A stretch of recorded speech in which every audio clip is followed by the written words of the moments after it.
Kajian Ramadan. Kajian ke-17. Orang-orang yang berhak menerima zakat. Segala puji bagi Allah. Tidak ada yang bisa mengangkat derajat seseorang yang direndahkan oleh Allah. Tidak ada yang bisa merendahkan derajat orang yang ditinggikan oleh Allah. Tidak ada yang bisa menghalangi pemberian yang diberikan oleh Allah. Tidak ada yang bisa memberi apa yang dicegah oleh Allah. Tidak ada yang bisa memutus apa yang disambung oleh Allah, dan tidak ada yang bisa menyambung apa yang diputus oleh Allah. Maha suci Allah, pengatur yang maha agung, sembahan yang maha bijaksana dan maha penyayang. Dengan hikmahnya, segala yang berguna dan berbahaya itu terjadi. Aku memuji Allah atas segala perbuatannya, dan aku bersyukur kepadanya atas karunia-Nya yang sangat luas. Aku bersaksi bahwa tidak ada sembahan yang benar kecuali Allah. Tidak ada sekutu baginya. Allah membuat apa yang Dia syariatkan olehnya penuh dengan hikmah, serta membuat indah segala yang diciptakan olehnya. Aku bersaksi pula bahwa Muhammad adalah hamba dan utusannya yang diutus oleh Allah ketika kekufuran sedang pada puncak ketinggiannya. Lalu beliau SAW berhasil menjatuhkan dari ketinggiannya itu dan menguburkan serta menghancurkan kejahatannya. Semoga Allah senantiasa mencurahkan rahmat dan kedamaian kepada beliau, kepada sahabat beliau, Abu Bakar yang gagah berani memerangi kaum murtad, kepada Umar yang membuat Islam semakin perkasa, kepada Utsman yang terbunuh dalam keadaan dizolimi, kepada Ali yang berhasil mematikan kekufuran melalui jihad yang sangat gigih, serta kepada seluruh keluarga dan para sahabat seluruhnya hingga hari kiamat. Allah Subhanahu wa Ta'ala berfirman, sesungguhnya zakat-zakat itu hanyalah untuk orang-orang fakir, orang-orang miskin, pengurus-pengurus zakat, para mu'alaf yang dibujuk hatinya untuk memerdekakan budak, orang-orang yang berutang untuk jalan Allah, dan orang-orang yang sedang dalam perjalanan, sebagai suatu ketetapan yang diwajibkan oleh Allah, dan Allah Maha Mengetahui lagi Maha Bijaksana. Quran Surat At-Taubah ayat 60. Dalam ayat yang mulia ini Allah menjelaskan orang-orang yang berhak mendapatkan zakat sesuai dengan ilmu, hikmah, keadilan, dan rahmat-Nya. Allah membatasi hanya pada 8 kelompok di atas. Allah menjelaskan bahwa memberikan zakat kepada mereka merupakan satu keharusan, yakni satu amalan yang fardu, dan pembagian ini datang langsung dari Allah berdasarkan ilmu dan hikmah-Nya, sehingga tidak boleh dilanggar atau dialihkan kepada orang yang lain. Sebab Allah Subhanahu wa Ta'ala mengetahui kemaslahatan makhluknya dan jauh lebih bijaksana untuk meletakkan segala sesuatu pada tempatnya. Siapakah yang lebih baik hukumnya daripada hukum Allah bagi orang-orang yang yakin? Quran Surat Al-Ma'idah ayat 50. Kelompok pertama dan kedua, orang-orang fakir dan miskin. Mereka adalah orang-orang yang tidak mampu mencukupi kebutuhan mereka dan kebutuhan keluarga mereka, baik itu yang berasal dari uang tunai, gaji tetap, pekerjaan keterampilan, penghasilan yang cukup, maupun dari nafkah yang diberikan oleh orang lain terhadap mereka, sehingga mereka membutuhkan santunan dan bantuan. Para ulama mengatakan, mereka berhak mendapatkan bagian dari zakat yang mencukupi mereka dan keluarga mereka untuk jenjang waktu 1 tahun penuh, sehingga tiba waktunya kembali saat pembagian zakat berikutnya. Orang fakir bisa diberi jatah zakat supaya bisa menikah dan bisa mencukupi keperluan pernikahannya. Dan penuntut ilmu yang fakir bisa diberi bagian zakat supaya bisa membeli buku-buku yang dibutuhkannya. Demikian juga orang yang mempunyai gaji tetap tapi tidak mencukupi kebutuhannya dan kebutuhan keluarganya bisa diberi bagian zakat yang bisa memenuhi kebutuhannya karena mereka termasuk orang yang membutuhkan. Sedangkan orang yang sudah mampu memenuhi kebutuhannya tidak boleh diberi bagian zakat sekalipun ia memintanya. Bahkan kita wajib memberinya nasihat dan memperingatkannya dari meminta sesuatu yang tidak halal baginya. Diriwayatkan dari Abdullah bin Umar radhiyallahu anhuma bahwa Nabi SAW bersabda, Meminta-minta terus dilakukan oleh seseorang di antara kalian, sampai kelak ia datang menghadap Allah tanpa ada potongan daging di wajahnya. Hadis riwayat Imam Al-Bukhari. Diriwayatkan dari Abu Hurairah radhiyallahu anhu bahwa Nabi Shallallahu alaihi wasallam bersabda, "Siapa yang meminta-minta harta orang lain untuk memperbanyak hartanya sendiri, maka sebenarnya ia meminta bara api. Maka silahkan saja ia mau memperkecil atau memperbanyak bara itu." Hadis riwayat Imam Muslim. Diriwayatkan dari Hakim bin Hizam radhiyallahu anhu bahwa Nabi Shallallahu alaihi wasallam bersabda kepadanya, "Sesungguhnya harta ini memang hijau dan manis. Maka barang siapa yang mengambilnya dengan penuh kedermawanan, maka ia diberi keberkahan padanya. Sedangkan orang yang mengambilnya dengan ketamakan, maka tidak akan diberikan padanya. Ia seperti orang yang makan namun tidak kenyang. Tangan yang di atas lebih baik daripada tangan yang di bawah." Hadis riwayat Imam Al-Bukhari dan Imam Muslim. Diriwayatkan dari Abdurrahman bin Auf radhiyallahu anhu bahwa Nabi Shallallahu alaihi wasallam bersabda, "Tidaklah seorang hamba itu membuka pintu minta-minta, melainkan Allah akan membukakan baginya pintu kefakiran." Hadis riwayat Imam Ahmad.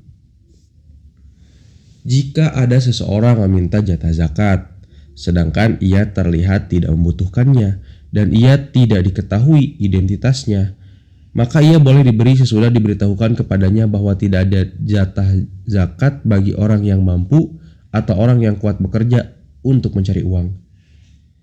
Sebab Nabi Shallallahu alaihi wasallam pernah didatangi oleh dua orang laki-laki yang meminta bagian zakat kepada beliau Shallallahu alaihi wasallam. Lalu beliau melihat bahwa keduanya adalah orang yang kuat. Beliau Shallallahu alaihi wasallam kemudian bersabda, "Jika kalian menginginkan, aku akan memberikan. Akan tetapi sebenarnya tidak ada jatah bagi orang yang kaya, yakni yang tidak membutuhkan, dan bagi orang yang kuat untuk bekerja mendapatkan uang." Hadis riwayat Imam Ahmad, Imam Abu Dawud, dan Imam An-Nasai. Kelompok ketiga, amil zakat atau pegawai pengurus zakat. Mereka adalah orang yang diangkat oleh penguasa untuk mengurus zakat, mulai dari menarik dan mengumpulkan zakat dari orang yang berkewajiban mengeluarkan zakat, menjaga dan membagikannya. Mereka ini diberi bagian dari zakat sesuai dengan pekerjaan mereka, sekalipun mereka adalah orang yang mampu atau kaya. Adapun orang-orang yang menjadi wakil dari seseorang atau diserahi oleh seseorang untuk membagikan zakatnya tidak termasuk dalam kategori amil zakat. Dengan demikian, orang seperti ini tidak berhak menerima zakat sedikit pun karena dalam hal ini ia hanya sebagai wakil dari orang yang mengeluarkan zakat. Jika mereka secara sukarela membagikan zakat kepada yang berhak menerimanya dengan penuh amanah dan kesungguhan, maka mereka mendapatkan pahala yang sama dengan orang yang memberi zakat. Dasarnya adalah hadis yang diriwayatkan oleh Imam Al-Bukhari dari Abu Musa Al-Asy'ari radhiyallahu anhu bahwa Nabi Shallallahu alaihi wasallam bersabda, "Seorang bendahara muslim yang terpercaya atau orang yang amanah ialah yang melaksanakan atau memberikan apa yang diperintahkan orang yang mengeluarkan zakat kepada alamat yang dituju secara sempurna dan dengan rela hati. Adapun jika membagi-bagikannya itu bukan atas kemauan sendiri, melainkan atas perintah orang yang berzakat, maka orang yang menyuruhnya itu hendaklah memberinya upah dari hartanya sendiri, bukan dari harta zakat." Kelompok keempat, orang-orang mu'alaf, yaitu orang yang masih lemah imannya atau yang dikhawatirkan tindak kejahatan mereka. Mereka ini bisa diberi bagian dari zakat yang sekiranya bisa menguatkan keimanan mereka atau bisa menolak kejahatan mereka jika tidak bisa diatasi kecuali dengan memberikan bagian ini kepada mereka. Kelompok kelima, rikob, yaitu para budak yang melakukan akad pembebasan dirinya dengan memberikan tebusan kepada tuannya untuk membebaskan dirinya. Bisa juga dengan membeli budak lalu membebaskannya, atau membebaskan orang muslim yang menjadi tawanan dengan menggunakan uang zakat. karena tawanan seperti ini masuk dalam kategori rikob. Kelompok keenam, orang yang menanggung utang atau ghorim. Orang-orang yang menanggung utang ini terbagi menjadi dua. Pertama, orang yang menanggung suatu tanggungan dalam rangka memperbaiki hubungan kekerabatan dan memadamkan fitnah. Orang seperti ini bisa diberi bagian dari zakat sesuai dengan beban yang dipikulnya untuk memotivasi dirinya dalam melaksanakan pekerjaan yang mulia, sehingga dapat menyatukan kaum muslimin. Kekerabatan menjadi erat, fitnah menjadi padam, serta kedengkian menjadi musnah. Diriwayatkan dari Qabisah Al-Hilali radhiyallahu anhu bahwa ia berkata, "Aku pernah menanggung suatu tanggungan.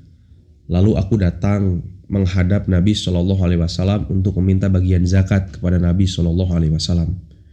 Maka beliau bersabda, 'Diamlah di sini sampai nanti tiba harta zakat, lalu kamu akan kami beri bagian.' Beliau Shallallahu Alaihi Wasallam melanjutkan sabdanya, 'Wahai Qabisah, sesungguhnya meminta bagian zakat itu hanya boleh untuk salah satu di antara tiga. Seorang laki-laki yang mempunyai tanggungan sehingga ia bisa menyelesaikan tanggungan itu, dan seterusnya.' Hadis riwayat Imam Muslim. Kedua, orang yang mempunyai tanggungan atas dirinya sendiri, sedangkan ia tidak mempunyai sesuatu untuk melunasinya. Orang seperti ini berhak menerima bagian dari zakat yang sekiranya mencukupi untuk membayar utangnya sekalipun banyak. Uang atau bagian zakat ini dapat diberikan dulu kepada orang yang bersangkutan atau langsung diberikan kepada yang meminjaminya, asalkan tercapai tujuan pemberian tadi, yaitu melepaskan yang berutang dari tanggungannya. Kelompok ketujuh, fi sabilillah atau di jalan Allah, yaitu jihad di jalan Allah dengan tujuan meninggikan kalimat Allah, bukan karena fanatisme. Dengan demikian, orang yang berjihad dengan niat seperti ini berhak mendapatkan bagian dari zakat untuk memenuhi kebutuhannya menunaikan jihad, atau untuk membeli senjata dan peralatan perang lainnya dalam rangka melaksanakan jihad di jalan Allah untuk menjaga Islam dan meninggikan kalimat Allah. Kelompok ke-8, Ibnu Sabil, yaitu seorang musafir yang kehabisan bekal di jalan. Orang seperti ini berhak mendapatkan bagian dari zakat yang bisa mengantarkannya ke negerinya, sekalipun sebenarnya ia seseorang yang kaya dan mendapatkan seseorang yang bisa memberinya pinjaman. Namun tidak boleh dengan sengaja bepergian dengan membawa perbekalan yang sedikit dengan maksud agar bisa memperoleh harta zakat jika perbekalannya habis di tengah jalan. Sebab ini merupakan bagian dari kilah untuk mengambil dan mendapatkan sesuatu yang sebenarnya tidak menjadi haknya. Zakat tidak boleh diberikan kepada orang kafir kecuali jika ia adalah bagian dari golongan orang-orang yang lunak hatinya untuk dibujuk, atau al-mu'allafah qulubuhum. Dan juga tidak boleh diberikan kepada orang yang tidak membutuhkannya, karena ia sudah bisa mencukupi kebutuhannya. Apakah karena ia berdagang, menciptakan sesuatu yang menghasilkan uang, mempunyai keterampilan, atau mempunyai gaji tetap dan semisalnya. Kecuali jika mereka adalah para amil zakat, para mujahid di jalan Allah, atau gharimin, orang yang menanggung beban untuk memperbaiki hubungan kekerabatan. Harta zakat juga tidak boleh diberikan kepada tamu sebagai ganti dari jamuan kepadanya. Juga tidak boleh diberikan kepada orang yang wajib dinafkahi seperti istri atau keluarga sebagai ganti dari pemberian nafkah kepada mereka. Tidak boleh memberikannya kepada istri dan kerabat selain nafkah yang wajib. Dengan demikian, ia boleh membayarkan utang istrinya dengan uang zakat itu bila mana sang istri tidak bisa melunasi utang-utangnya. Boleh juga membayarkan utang kedua orang tuanya atau salah seorang kerabatnya dengan uang zakat itu sekiranya mereka tidak bisa melunasi utang sendiri.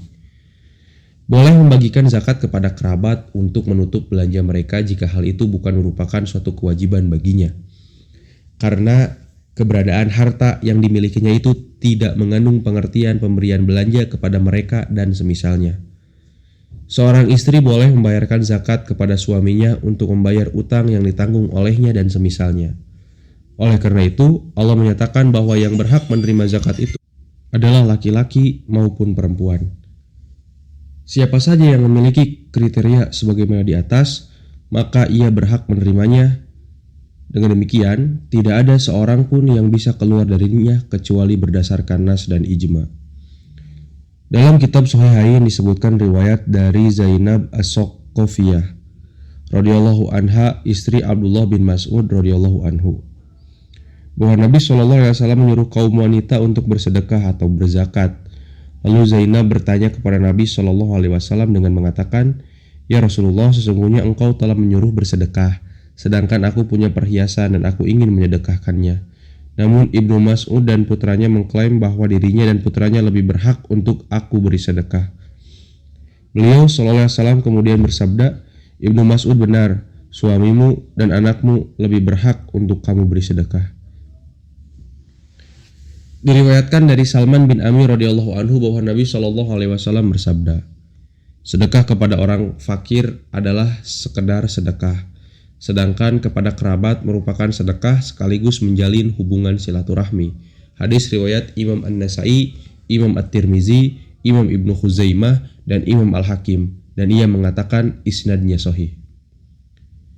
Tidak boleh melunaskan utang orang fakir dan memotongnya dari uang zakat, karena zakat itu harus melalui proses mengambil dan memberikan. Allah berfirman, "Ambillah zakat dari sebagian harta mereka." Quran Surat At-Taubah ayat 103. Nabi SAW juga bersabda, "Sesungguhnya Allah telah mewajibkan atas mereka bersedekah atau berzakat yang diambil dari orang-orang kaya dan diberikan kepada orang-orang fakir." Melunaskan utang dari orang fakir tidak mengandung makna mengambil dan memberi, dan juga karena apa yang menjadi tanggungan orang fakir itu merupakan utang yang goib yang tidak dapat dipergunakan, sehingga barang tersebut tidak dapat mewakili harta yang berwujud yang dapat dipergunakan. Selain itu, karena utang adalah lebih rendah nilainya menurut pandangan seseorang daripada harta yang tampak wujudnya, sehingga jika barang yang ada dalam utang itu dianggapnya sebagai zakat, berarti ia mengeluarkan zakat harta yang rendah nilainya, bukan harta yang baik. Jika orang yang memberikan zakat itu berjihad, lalu ia memberikannya kepada orang yang ia yakini sebagai orang yang berhak menerimanya, namun ternyata sesudah itu ia tahu bahwa orang itu sebenarnya tidak berhak menerimanya, maka yang demikian itu tidak menjadi soal, sebab ia telah bertakwa kepada Allah sesuai dengan kemampuan dirinya, dan Allah tidak akan membebani sesuatu jiwa kecuali sesuai dengan batas kemampuannya. Dalam kitab Sahihain disebutkan riwayat hadis dari Abu Hurairah radhiyallahu anhu bahwa Rasulullah SAW bersabda, seorang lelaki berkata, "Demi Allah, aku akan bersedekah," dan seterusnya. Lalu orang itu memberikan sedekahnya kepada orang yang berkecukupan atau orang kaya. Keesokan harinya, orang-orang pun membicarakan masalah sedekahnya kepada orang yang berkecukupan. Ia berkata, "Segala puji bagi Allah atas sedekah yang aku berikan kepada orang yang kaya. Adapun orang kaya itu boleh jadi ia akan mengambil pelajaran, lalu ia nafkahkan sebagian harta yang telah Allah berikan kepadanya." Dalam riwayat Imam Muslim disebutkan, sedekahmu tetap diterima. Diriwayatkan dari Ma'an bin Yazid radhiyallahu anhu bahwa ia berkata, "Suatu ketika ayahku mengeluarkan beberapa dinar untuk disedekahkan atau dizakatkan, lalu ia menyerahkannya kepada seorang laki-laki di dalam masjid. Aku kemudian datang ke masjid, meminta sedekah itu. Lantas aku bawakan kepada ayahku. Ayahku pun berkata, 'Demi Allah, bukan kepadamu yang aku kehendaki.' Aku pun mengadukan hal itu kepada Nabi SAW. Lalu beliau bersabda, 'Bagimu apa yang telah engkau niatkan, wahai Yazid, dan bagimu apa yang telah engkau ambil, wahai Ma'an.'" Hadis riwayat Imam Al-Bukhari. Saudara sekalian, sesungguhnya zakat itu tidak akan bisa diterima sehingga diletakkan di tempat yang telah ditetapkan oleh Allah Subhanahu wa taala. Oleh karena itu, bersungguhlah untuk meletakkan sebagaimana mestinya. Berusahalah agar engkau benar-benar memberikannya kepada yang berhak menerimanya, sehingga kalian bisa terlepas dari beban kalian, bisa menyucikan harta kalian, dan bisa melaksanakan perintah Rabb kalian sehingga zakat kalian bisa diterima. Hanya Allah lah yang bisa memberi petunjuk. Segala puji bagi Allah Rabb semesta alam. Semoga Allah memberikan sholawat dan salam kepada Nabi Muhammad serta kepada keluarga dan para sahabat beliau seluruhnya.